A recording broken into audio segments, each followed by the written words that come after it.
الشيطان الرجيم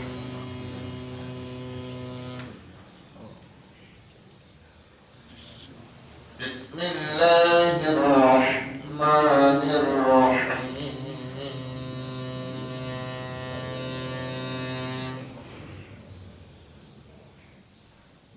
وإن ربك ليعلم ما تكن صدورهم وما يعلنون وما من غائبة في السماء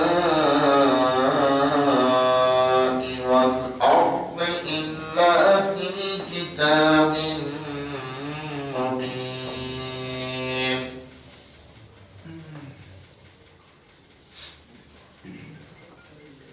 إن هذا القرآن يقص على بني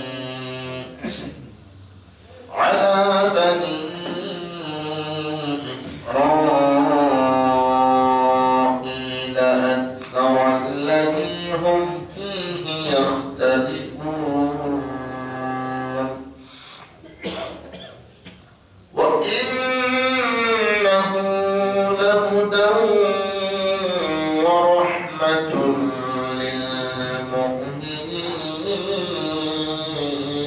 للمؤمنين إن ربك يقضي بينهم بحكمه وهو العزيز العليم فتوكل على الله إنك على الحق المبين إنك لا تسمع الموتى ولا تسمع الصم الدعاء إذا ولوا مدبرين وما أنت بهاد العمي عن ضلالتهم إن تسمع إلا من يؤمن بآياتنا فهم مسلمون وإذا وقع القول عليهم أخرجنا لهم دابة من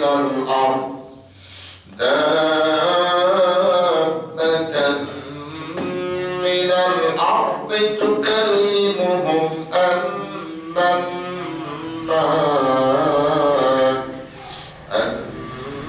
الناس كانوا بآياتنا لا يوقنون صدق الله العظيم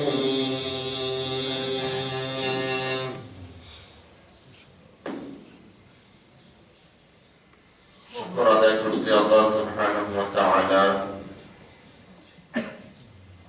যিনি আমাদেরকে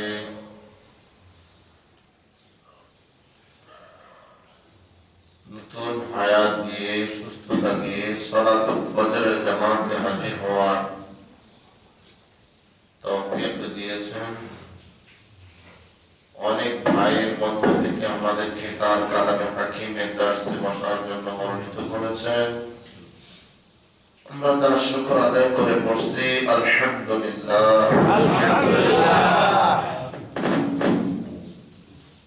আমরা তেলাওয়াত করছি পিছনে থেকে কিন্তু আলোচনা শুরু হবে ৮০ নং আয়াত থেকে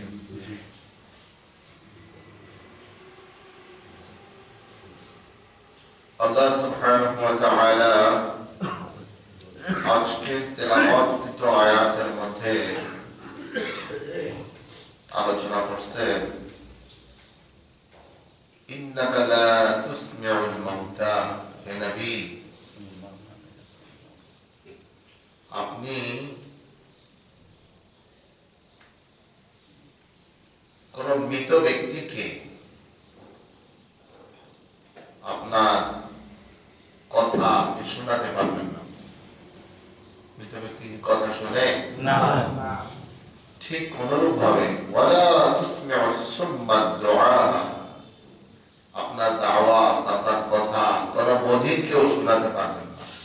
বধির কি কানে শোনে না।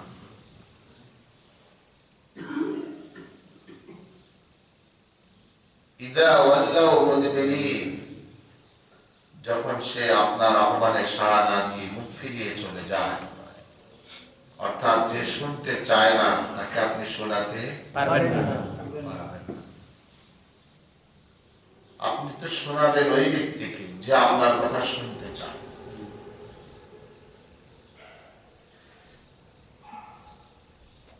যে শুনতে চায় তাকে শোনাবেন, যে শুনতে চায় না তাকে আপনি আহ্বান করলেও তো সে তো শোনেই না, কারণ তার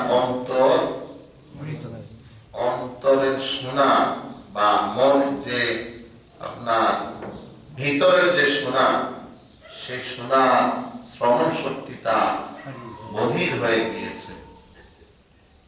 কোরআন শরীফে অন্য জায়গায় এভাবে বলেছে ওয়ালাহুম আযানুন লা ইয়াসমাউনা বিহা, তাদের কান আছে কিন্তু যা শোনা প্রয়োজন তা তারা শোনে না। যা শোনা প্রয়োজন তা তারা শুনে না। তারা এমন জিনিস শুনে যেটা তাদের আখিরাতে শুধু হতাশা বৃদ্ধি করবে, সেটাই তারা শুনে। যেই কথা শুনলে তাদের উপকার হবে, কল্যাণ হবে, তাদের জীবন পরিবর্তন হবে, সে কথা তারা শুনে না।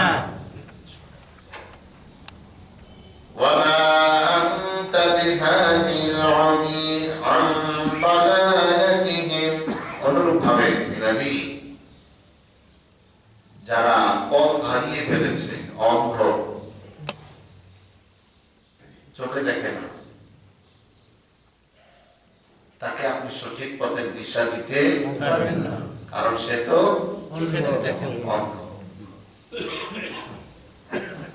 অন্ধদের পথভ্রষ্টতা থেকে আপনি সঠিক পথে আনতে পারবেন না।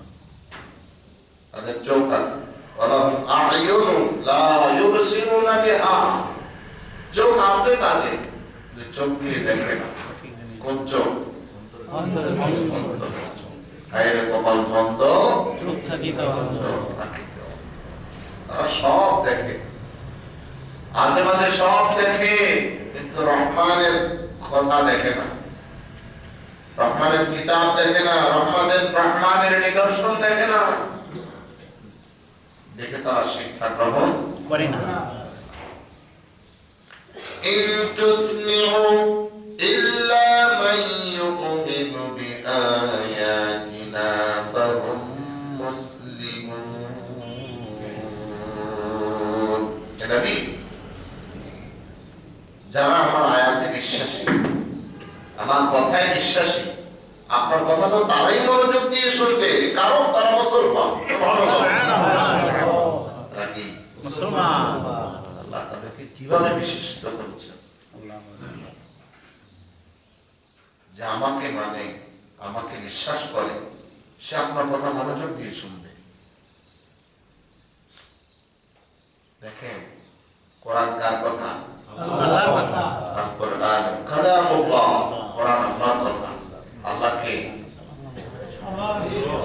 আমাদের মালিক, আমাদের রব, আমাদের স্রষ্টা, যার কাছে আমাদের শেষ প্রত্যাবর্তন, যার হাতে আমাদের সৌভাগ্য, যার হাতে আমাদের দুর্ভাগ্য।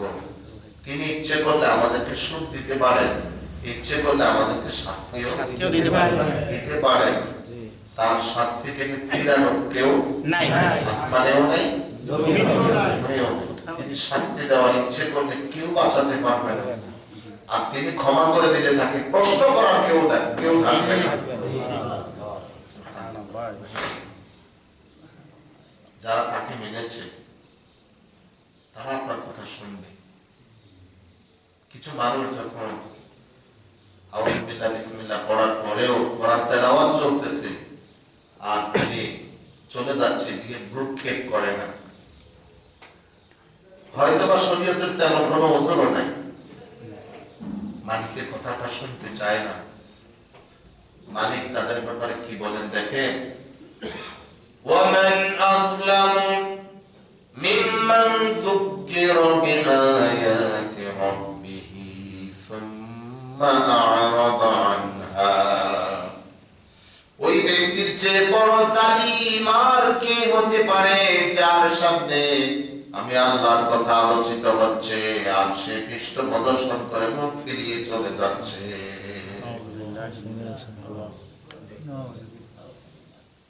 সূরা লোকমানে বলছেন, وَإِذَا تُتْلَى عَلَيْهِ آيَاتُنَا وَلَّى مُسْتَكْبِرًا كَأَن لَّمْ يَسْمَعْهَا كَأَنَّ فِي أُذُنَيْهِ وَقْرًا। সে যে মুখ ফিরিয়ে চলে যাচ্ছে, যেন তার কানের ভিতরে আমার কথা ঢোকে না, যেন তার কানটা বধির হয়ে আছে, কানে পর্দা পড়ে আছে, এর কানে আমার কথা যেন ঢুকেই না, তার কানের ভিতরে আমার কথা। অথচ এই কথাগুলো যদি তার দুনিয়ার মনের মতো কোনো মানুষের হতো, তাই না, তার একান্ত পরম বন্ধু বান্ধবী, তার নেতা, তার নেত্রী কান ফালাইয়া শুনত, তার বিশ্বাসের কথা বলে না, মনের কান দিয়ে শুনতো বিশ্বাস। বাবা কি কর, আরে গোলা, আমি কি তোর বাবা থেকে খারাপ হয়ে গেলাম? আমি কি তোর বিশ্বাসের চেয়ে খারাপ হয়ে গেলাম? আমি কি তোর নেতার চেয়ে আরো মূল্যহীন হয়ে গেলাম? আমি তোর নেতৃত্ব থেকেও আরো মূল্যহীন হয়ে গেলাম? তাওরাতের একটি উক্তি প্রণিধানযোগ্য, সেখানে লেখা আছে, এক ব্যক্তি চলতেছে চলতেছে, হঠাৎ পথিমধ্যে তার খুব আপন জনের একটা চিঠি তার হাতে আসলো। আসার সাথে সাথে সে বন্ধু বান্ধব থেকে আলাদা হয়ে গেল, রাস্তার এক কোণে বসে গেল। বসে বসে তার চিঠিটা অক্ষরে অক্ষরে পড়তেছে আর বুঝতেছে। ভালো কাজে আনন্দিত হচ্ছে, মন্দে ব্যথিত হচ্ছে। তখন আল্লাহ ডাক দিয়ে বলেন, গোলাম, আমার বান্দা, আমি কি তোমার কাছে তোমার বন্ধুর চিঠির চেয়েও মূল্যহীন হয়ে গেলাম? তোমার কাছে তো আমি একটা চিঠি পাঠাইছিলাম, তোমার বন্ধুর চিঠিটা তুমি যে যত্ন দিয়ে পড়ছো, আমি আপনার চিঠিটা তো এখন যত্ন দিয়ে পড়ো না। ঠিক, আগে কত চিঠি চাচি চিঠিদেরকে লেখা দিছি, আপনারা দেন নাই? লেখা দিতে হতো, আমার পড়ে শুনাইতে হইতো, তারা পড়তে জানতো না। তো ছেলের চিঠি আসছে, চিঠিটা পড়তেছে, আর কাউকে কথা বলতে, চুপ কর, চিঠি শুনতেছি, কাউকে কথা বলতে দেয় না। যখনই সন্তান মা বলে ডাকতেন, মা কেমন আছেন, সায় দেয়, কথা বলে না। যদি কোনো বিপদের কথা ছেলে বলে বা চোখের পানি ফেলে, কি দেখছেন না? আমি তো নিজেই সাক্ষী। বান্দা, আমি কি তোমার আপন জনের চিঠির চেয়েও মূল্যহীন হয়ে গেলাম? আমার কোরআনটা তোমার কাছে ভালো লাগে না, শুনতে মন চায় না? মূলত তারা যথাযথভাবে আল্লাহতে বিশ্বাসী না। দুনিয়া তাদের কাছে মনে হচ্ছে দুনিয়াটাই জান্নাত, দুনিয়ার অর্থ, নিত্য সুখ, শান্তি, এটাই তার কাছে প্রিয়। আল্লাহ বলছেন, না হে নবী, তুমি অন্ধ মানুষকে আমার সঠিক পথ দেখাতে পারবা না, বধির মানুষকে আমার কথা শোনাতে পারবা না। আমার কথা সেই শুনবে যে আমাকে বিশ্বাস করছে, আমার প্রতি ঈমান এনেছে, কারণ তারা মুসলমান।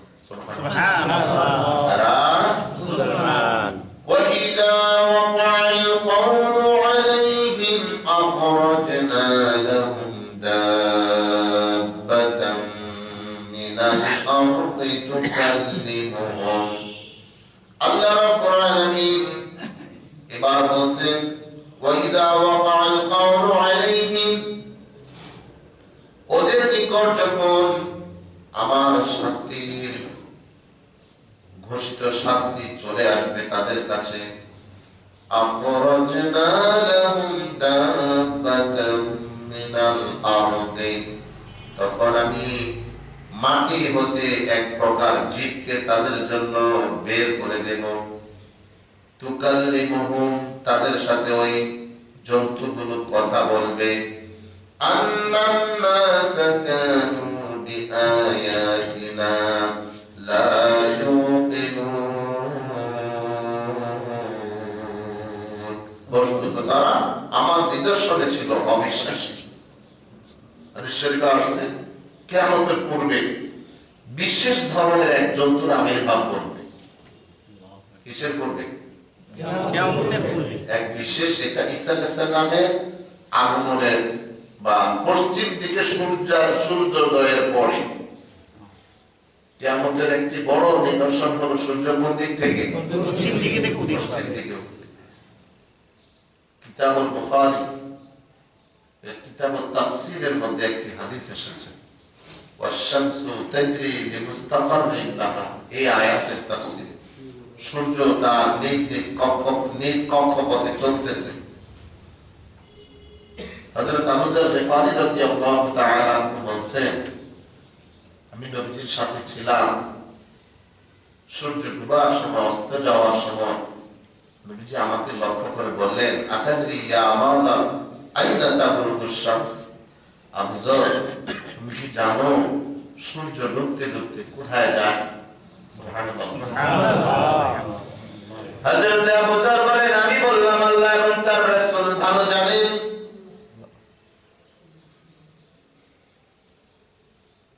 নবীজি সাল্লাল্লাহু আলাইহি ওয়াসাল্লাম বললেন, সূর্য ডুবতে ডুবতে আল্লাহর আরশের নিচে সিজদায় পড়ে যায় এবং আল্লাহ রাব্বুল আলামিনের কাছে অনুমতি চায় পূর্ব আকাশে আবার উঠবে কিনা। সুবহানাল্লাহ। ইবনে হাজার রাহিমাহুল্লাহ তার ফাতহুল বারির মধ্যে ব্যাখ্যা করেছেন, সূর্য প্রতিদিন ডুবার পরে আল্লাহর কাছে অনুমতি চায় আবার উঠবে কিনা, পূর্ব আকাশে যাবে কিনা। একদিন আসবে সূর্য আল্লাহ রাব্বুল আলামিনের কাছে অনুমতি চাইবে ওঠার জন্য, কিন্তু আল্লাহ রাব্বুল আলামিন সূর্যকে ধমক দিয়ে বলবেন, যেদিক থেকে এসেছিস সেদিকে ফিরে যা। সূর্য কাঁপতে কাঁপতে আবার পশ্চিম আকাশে উদিত হবে। ইয়াউমাইদিন ওয়াকাতিল ওয়াকিআ, সেদিন কিয়ামত কায়েম হয়ে যাবে, পৃথিবী থাকবে না। সূর্য পশ্চিম আকাশে উদিত হয়ে যাওয়ার পরে একটি জন্তুর আবির্ভাব ঘটবে। ওই জন্তুটা তার চারটি পা, দুটি ডানা, এটা মানুষের মুখাকৃতি হবে, মানুষের মুখের মতো, মানুষ যেমন মুখে কথা বলে সেও কথা বলবে। তার কান হবে হাতির কানের মতো, তার সমস্ত শরীর হবে হলদে পশমে আবৃত। কি পশম? হলদে পশমে আবৃত। পাখির চেয়েও জন্তুটি দ্রুতগামী হবে। কিসের চেয়ে? পাখির চেয়েও দ্রুতগামী হবে। সে মানুষের সাথে কথা বলবে। মুসা আলাইহিস সালামের লাঠি, সুলাইমান আলাইহিস সালামের আংটি তার নিকট থাকবে।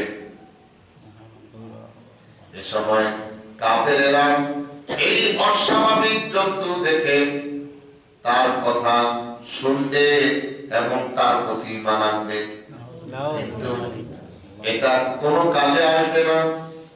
তখন তাওবার দরজা বন্ধ হয়ে যাবে, তখন আর কোনো তাওবা মানুষের কাজে আসবে না, লাগবে না। দুই সময়ে তাওবার দরজা বন্ধ থাকবে। এক সময় হলো সূর্য পশ্চিম আকাশে উদিত হওয়া, আরেকটি সময় হলো যখন মালাকুল মউত সাকারাত শুরু হয়ে যাওয়া, গার্ডেনে ছোটা, যখন তার মৃত্যুর নিশানা তার কাছে প্রস্ফুটিত হয়ে যাবে, এই বুঝি মরে যাব। নবীজি বলেন, এখন যদি সে জোরে জোরে কালিমা পড়ে, তাওবা করে, আল্লাহ রাব্বুল আলামিন তার তাওবা কবুল করবে না। তাওবা কোনো কাজে আসবে না। এটা আমার নিদর্শন, এটা আমার কি নিদর্শন। কিন্তু অবিশ্বাসীরা আমার নিদর্শনের প্রতি ঈমান আনবে না। ويوم نحشر من كل أمة فوجا ممن يكذب بآياتنا فهم يوزعون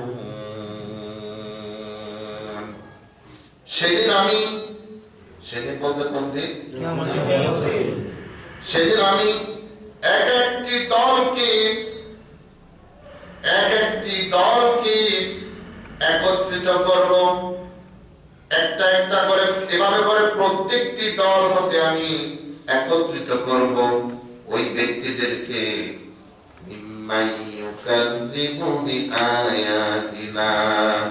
যারা আমার আয়াতগুলোকে মিথ্যা সাব্যস্ত করেছে। আমি এদেরকে কি করবো? আমার সামনে একত্রিত করব। ফাহুম ইউজাউন, এরপর ওদেরকে বিন্যস্ত করা হবে। লাইন দাঁড়াও, একটা একটা করে আল্লাহ শুনবেন। কেন আমার আয়াত অস্বীকার করেছি, আমার বিধান অমান্য করেছি?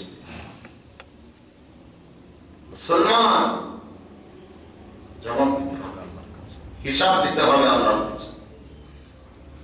হাত্তা ইযা জাউ ক্বালা আকাযযাবতুম বিআয়াতি, ওরা যখন তাদের রবের সামনে সমবেত হবে, ইচ্ছায় হোক অনিচ্ছায় হোক, রবের সামনে দাঁড়াতেই হবে।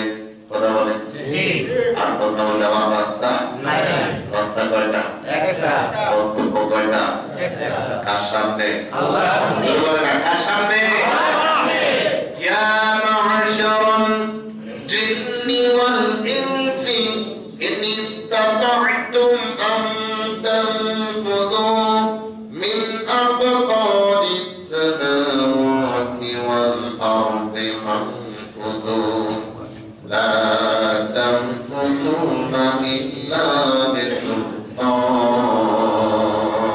হে মানব মণ্ডলী, হে জিন সম্প্রদায়, তোমরা যদি তোমাদের রবের আযাব গজব থেকে বাঁচার জন্য তার সাম্রাজ্য ছেড়ে কোথাও পালিয়ে যাওয়ার ব্যবস্থাপনা থাকে, যাও, পালিয়ে যাও। আল্লাহর সাম্রাজ্য ছেড়ে, আল্লাহর রাজ্য ছেড়ে চলে যাও, কিন্তু না, যেতে পারবে না। যেখানে যাও রাজত্ব কার? আল্লাহ।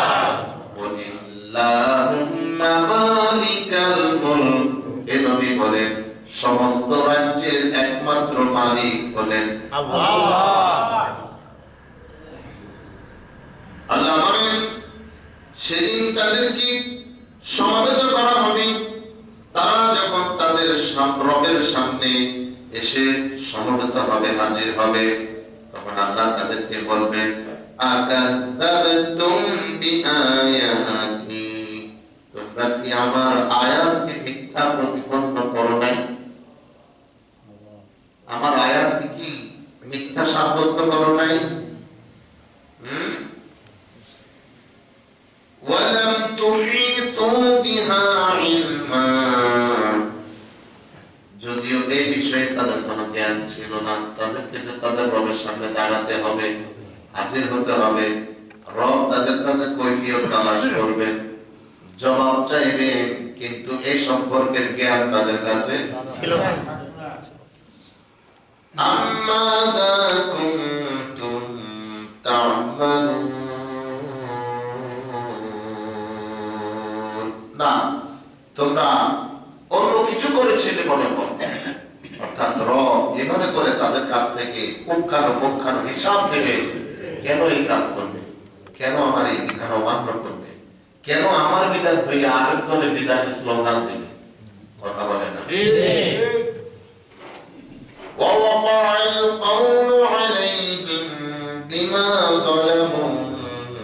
তারা যে জুলুম করেছে, এজন্য ওদের উপর শাস্তি এসে পড়বে। কি এসে পড়বে? আযাব এসে পড়বে। আল্লাহর শাস্তি অবধারিত হয়ে যাবে তাদের জন্য, তাদের উপরে। ফাহুম লা ইয়ানতিকুন, ফলে এরা বাক শক্তি হারিয়ে ফেলবে, কথা বলতে পারবে না। কারণ দুনিয়ার জমিনে তারা তাদের রবের বিধানকে অস্বীকার করেছিল, অমান্য করেছিল। শুনেও শুনে নাই, দেখেও দেখে নাই, বুঝেও বুঝে নাই, বরং এমন ভান ধরেছে নিজেও বুঝে না, কেউ যেন বুঝতেও না পারে। এমন ভাবে তাদের শাস্তি এসে যাবে তাদের উপরে, তারা বাক শক্তি আর বাক শক্তি সেদিন তাদের এমনি লোপ পেয়ে যাবে, চেষ্টা করবে বলার জন্য। তারা বলবে, আল্লাহ আজকে তো আমরা সব দেখলাম শুনলাম, রব্বানা গলাবাত আলাইনা শিকওয়াতুনা,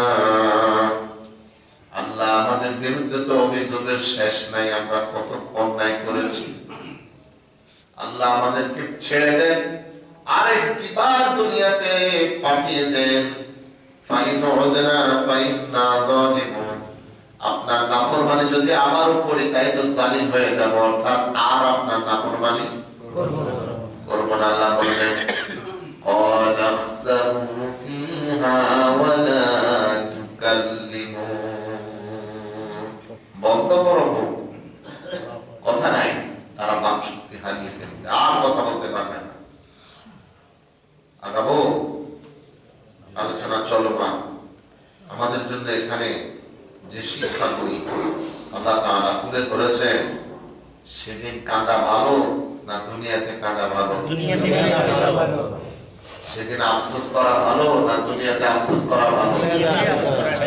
সেদিন হতাশ হওয়া ভালো নাকি দুনিয়াতে হতাশ হয়ে আল্লাহর সামনে আসা ভালো?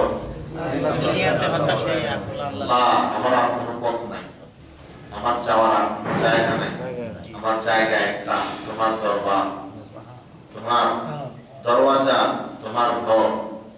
দুনিয়াতে যত আপনজনের ঘর হোক, শ্বশুরের ঘর হোক, খুব কাছের জনের ঘর, বারবার গেলে রাগ করে, বারবার ডাকলে বিরক্ত হয়, কথা বলেন ঠিক। মা আপনার যত আপনি হোক, কথায় কথায় ডাকলে তিনি বারবার এতবার ডাকছেন, বলে কি বলে? বাবা যত আপনি হোক, বারবার ডাকলে বলে এতবার ডাকছেন। শ্বশুর শাশুড়ি যত আপনি হোক, শ্বশুর বাড়ি, নতুন নতুন শ্বশুর বাড়ি যত আপনি হোক, বারবার গেলে, ঘন ঘন গেলে বিরক্ত হয়।